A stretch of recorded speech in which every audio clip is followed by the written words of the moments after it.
Welcome to another episode of Respecting the Beer. My name is Gary Arndt, and with me as usual are Bobby Fleshman and Allison McCoy. And today we're going to talk about the other ingredient in beer that kind of makes up most of beer, water.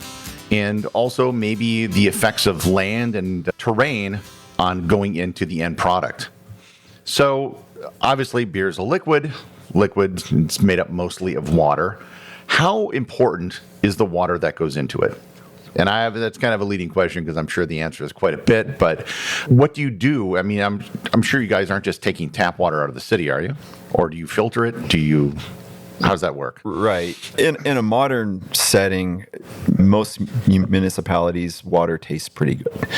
And the things you want to think about when you're home brewing, you want to filter out the chloramine and the chlorine that's there to keep it from becoming contaminated. So if you direct to Gary's question, yes, we do filter. Yes, we don't use it as is. Of course, yeah. We run our water directly through or through a carbon filter, and we test that periodically. It removes all of that chlorine. Chlorine's a bad thing to put into beer. It ends up in that Band-Aid flavor downstream. You want to avoid that. Band-Aid. So what are you using to filter? It's literally tap water that we're running through a gigantic canister filter. Carbon filter. Carbon filter. So it's like your Brita filters, but large scale. Yeah, and there's like infinite surface area in there, so you can run a lot of water through that type of filter to huge effect. Some brewers will actually press all the ions out of their water. So in water, you're going to get minerals. Pure water wouldn't taste very good. You're going to get some calcium, some magnesium, some carbonates, and there's measures of hardness and pH. And there are things that your city does a good job at regulating, keeping between the lines. We'll see water drawn from surface or ground, and that's a seasonal variation. You might pop up, and no one gives a damn if you're just drinking it. But if you're brewing, it matters because it affects pH and various other things downstream. So we're trying to respond to that, and we know how in this modern setting to adjust the ions and adjust the pH. In the old days, pH is just a level of acidity. So how acidic is it? The pH will tell you. I've come to believe that we talk about temperature and we talk about various other parameters when brewing a lot more than we should. I think that pH is where we should fixate because there's so much driven by that. There's volumes that we could go on about there. So what has happened in history is before the invention of pH meters and really any knowledge of water chemistry, people have been making beer and they've been trying things out worldwide with their local ingredients, with their local water supply, and they've landed on things that taste good. They've seen combinations that work well. And this predates the Renaissance and modern science, really. And we dive right in and talk about some regions and how water supplies led to styles. Well, can I say one more thing about pH? Yeah. So if you think about the brewers as being yeast farmers, they want to make sure that the yeast are fed, they give them sugars, and then from that, or I guess you're a yeast herder? I don't know. Yeast herder, you we're not to the brewers. yeast. Yeah. So all we have to do is, like, the yeast make the beer. We just make the yeast happy. And so because yeast are a fungus, I believe, is that right? Mm-hmm. Saccharomyces means sugar fungus. Oh, well, there you go. Anyway, so our sugar fungi, we need to keep them happy. And so they only can do their thing in a certain level of pH. And so pH 7 is neutral. And so blood that goes through you is a really good buffer. And so what that means is it's going to maintain about a constant pH range. And so it's not going to get too acidic or too basic. And so yeast only really work in a good range of pH.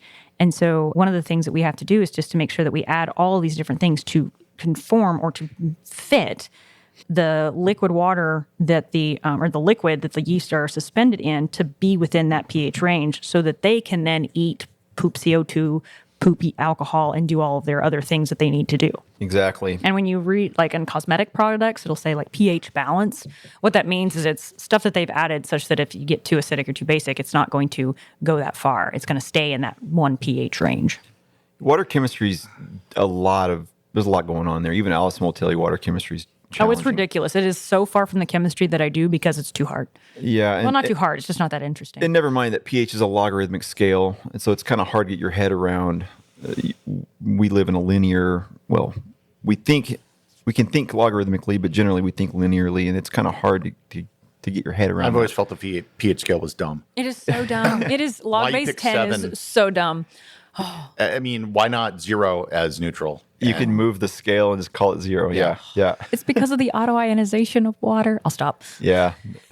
I want to go back to just something briefly. You talked about filtering. If someone's a home brewer and they're listening to this, their water is probably going to just be out of a tap. Right. Is that going to kill? I mean, how important is filtering? Is Well, it just important at this scale? Or no. should even a home brewer be filtering their water? All the different ways you can filter, the one you're talking about is carbon filtering. I think that's required on every scale. Everyone needs to do that everywhere because every modern municipality is using chlorine and chloramine. And you got to get that out of there because that recombines with esters and produces these Band-Aid flavors. You can probably taste that if you ever had home brew and they had zero idea of what they were doing right off the bat. It probably smells like they think it's coming from the bucket that they fermented in, but it's coming from the water that they use generally. So that's Of course, if it is coming from the bucket, then they have other problems. yeah. I bet that beer's not going to taste good anyway. They're a food grade bucket's fine, but if they have a Brita filter, this is how I started. I had a Brita filter, and it took me hours to filter what I needed, but it worked. You don't need to spend any money to do that. Then I started to use RO, reverse osmosis, water from the store. You go buy, remember this? We would wait down. Oh, I do. You would send me to the grocery store, or I would go and you're like, oh, hey, pick up some water. It's like, how many? 10 or 20 gallons? Yeah. 20 years ago, this was, RO systems at home, I think, are kind of off the shelf now. But back then, we would go to the store to get it. So with that, you can actually build with spreadsheets. You can just go buy the salts you want, the calciums and magnesiums and the bicarbonates. You can just dump them in and get what you're looking for. The calculator will tell you. But if you don't know what you're starting with, as with city water, you have to stay on top of your own testing. You got to test that base water and then add those molecules to get where you want to be. And the things you're thinking about when you're building that is you're thinking about what's my pH going to be when I combine this water with the grain that's going to become this beer. Then you're thinking about, is there enough calcium for this yeast to survive, to do its job? The calcium is important for their health, bubbles, structures, so on and so on. And then the third thing you're thinking about is flavor. So those first two things are really process, but the third one is about flavor, and that's generally when you're talking about, when we say salt, we mean table salt. We're really thinking about sodium when we start talking about flavor, or chlorides, or I guess I'm thinking of some other ones. Potassium. There are other molecules that sneak in as far as flavor goes. So those are the three things in that order of priority: pH, calcium, flavor. You got to build each water recipe before you even begin to build your beer recipe, and they are built in tandem. And they're built. Every recipe is built to mimic whatever style and or region that you're looking to mimic. And why do those water profiles work with those beers? Is because people discovered that the water they have works well with this ingredient that they evolved alongside with. This one commercially sold, so they kept brewing it, so therefore they must have liked it. Well, they weren't even necessarily thinking, oh, I need to have my water this way. That's the water they had. They had no idea. And then those particular beers just tasted better. No, whether you're talking about Dublin or Munich or Prague, London, they weren't checking each other's water to see if their styles worked in each other's regions. They had no idea. So what is an example of a water profile from a particular place in a particular beer that evolved in that place because of the water? Let's maybe start from the back. The very most recent one would be Pilsner in Prague. Their water is almost void of calcium. It's almost void of everything. There's maybe 10 parts per million of calcium, which is just maybe by an eyelash sufficient to pull off fermentation. Otherwise, equivalent to our reverse osmosis water. And that's what you really need if you want to build something that is as clean and naked to off flavors as is a Pilsner. And it's why it worked. It's why it was the right time, right place. They had the right brewer from Germany. They had technology that had been modified from England, from pale ales. And ultimately, they made this light lager that worked extraordinarily well with their groundwater, and made the Pilsner the style even to this day that's number one consumed in the world.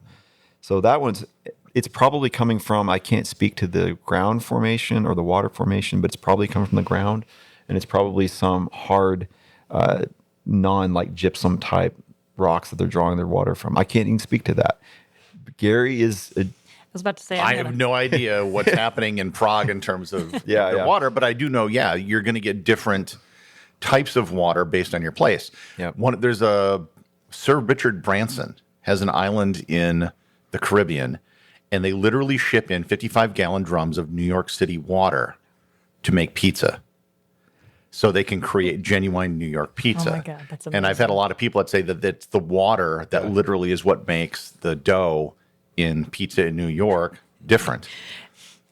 Forgive me for laughing, but there's a picture we have on the wall that says Olympia beer, it's in the water, You're or right. it's the water. And I can't imagine that being the same type of advertising for New York pizza, it's the water. That just seems so right. Doesn't not really sell connected pizza at all. Yeah, but bagels, I think, there's pH that makes the bagel. Well, you have to have a very basic. Yeah.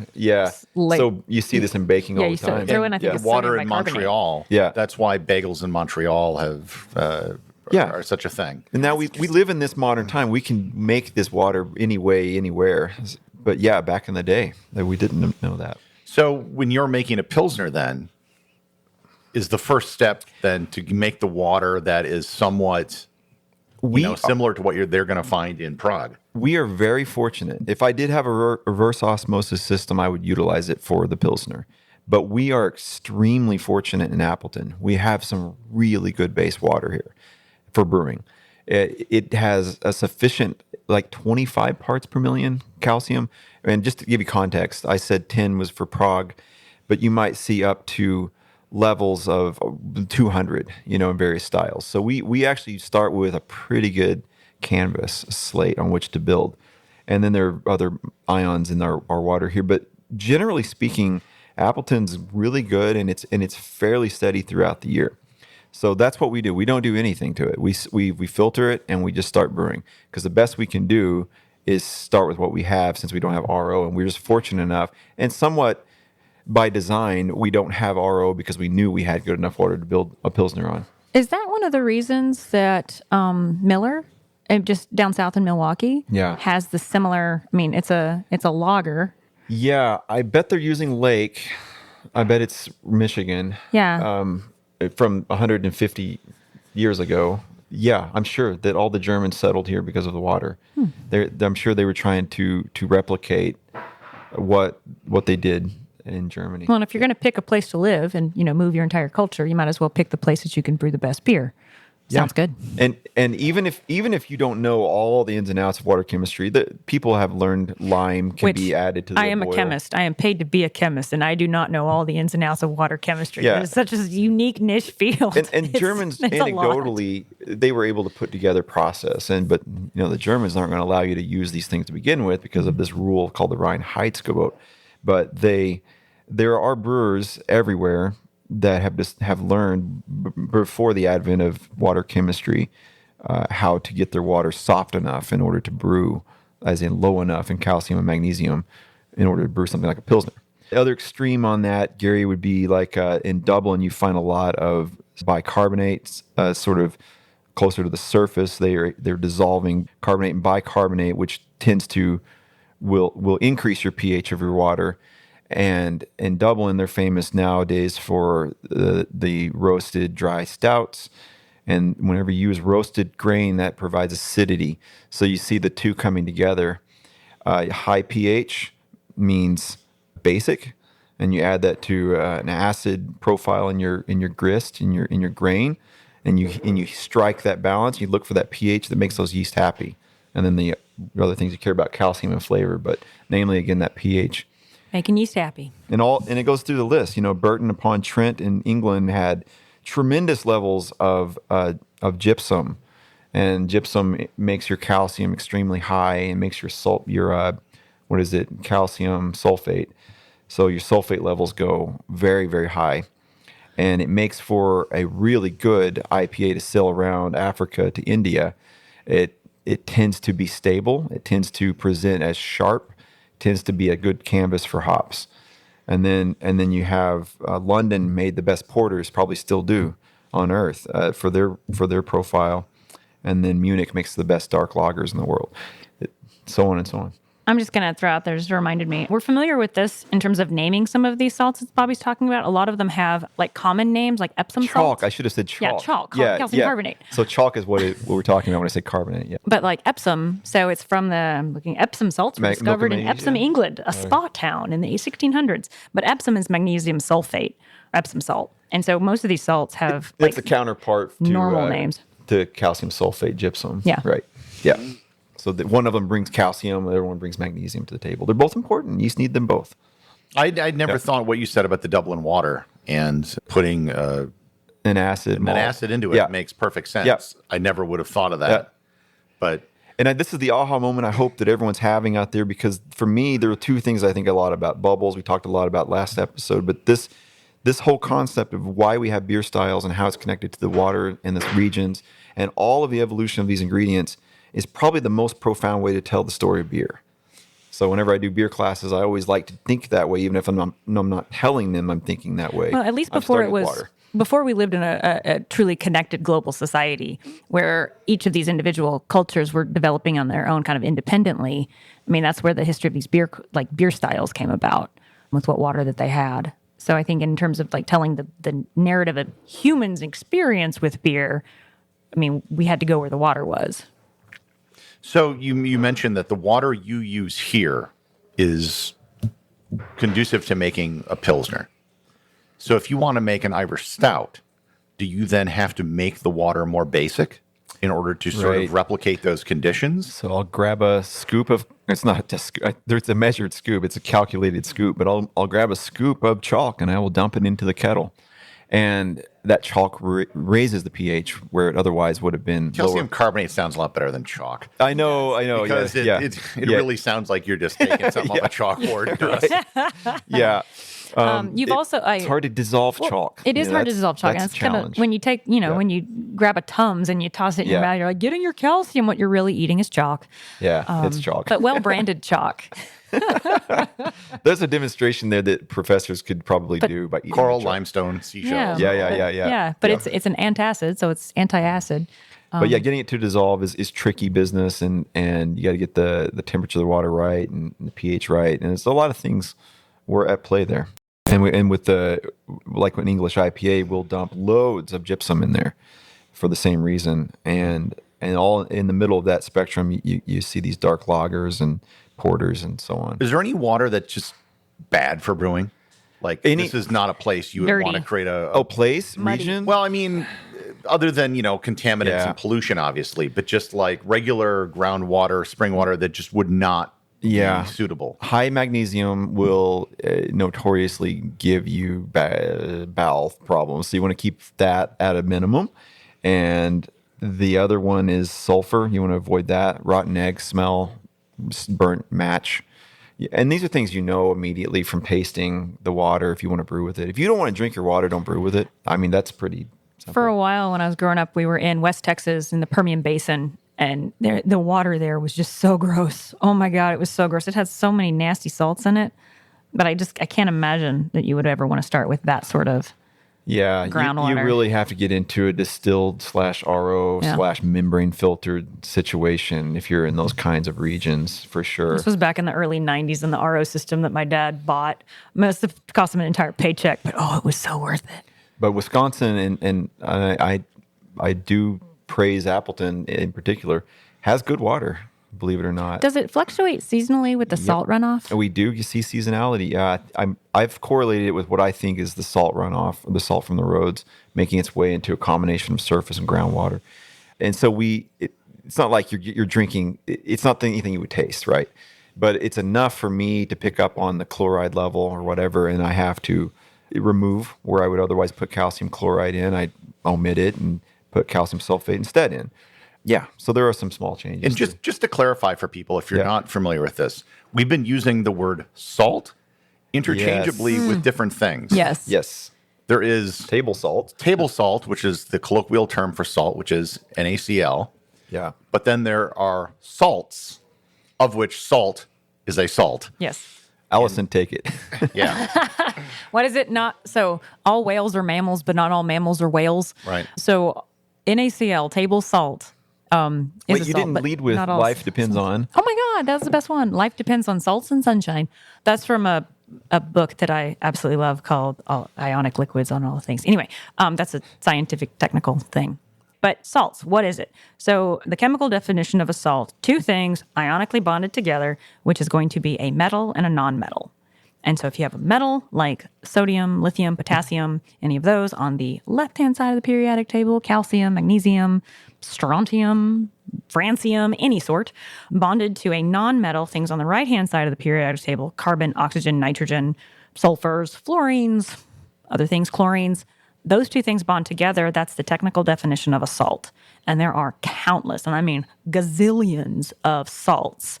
However, as humans, we typically run into just a few of them, and they're the ones that have the common names like Epsom salt, calcium carbonate, chalk, gypsum. And water has the nature of pulling them apart in solution, right? Yes. That's the whole idea behind ionic bond. Yes. Yeah. So this is, and that's actually, so if you were to have salt water, so you go and take table salt water and you want to gurgle it because you have a sore throat or something, you're going to throw some salt in. What's going to happen is called dissociation, not dissolving. So those ions are going to break apart because water is really strong at doing so. But if you throw in like sugar, sugar isn't ionically bonded, and that's actually going to dissolve. So you can't say that salt dissolves in water. It actually dissociates in water. And I'll stop there because that's too much. Because water's a polar molecule? Yes. Can I keep going? Oh my gosh. So water's a polar molecule. And this goes back to when we're talking about bubbles. So chemistry have this wonderful phrase called like dissolves like. And I mentioned this before. So oil and water don't mix because they're molecularly two separate things. And so oil has a non-polar character and water has a polar character. And so a polar thing is going to interact with a polar thing. Salts are like the epitome of polar. And so they're going to interact. Whereas you really can't dissolve a salt or dissociate a salt into an oil because that would just be weird chemically and you wouldn't really want salt oil. That's strange. Chemically, it wouldn't work either. So a lot of big breweries, they'll often use their water as a marketing, point. So there's actually maybe something to it. Can we kind of like, if we wanted to encapsulate everything, the water is really important? If we were relying fully on a source and at its mercy, then yes. But in this modern setting, it's no longer that relevant. We know how to make any water we want anywhere. But at its core, water is extremely important. It's 95% of beer. And it's amazing we overlook it when we talk about beer. But it's extremely important. All right. Well, that concludes another episode of Respecting the Beer. Join us next week for another show. And until then, please visit us on our Patreon page or on our Facebook group, links to which can be found in the show notes.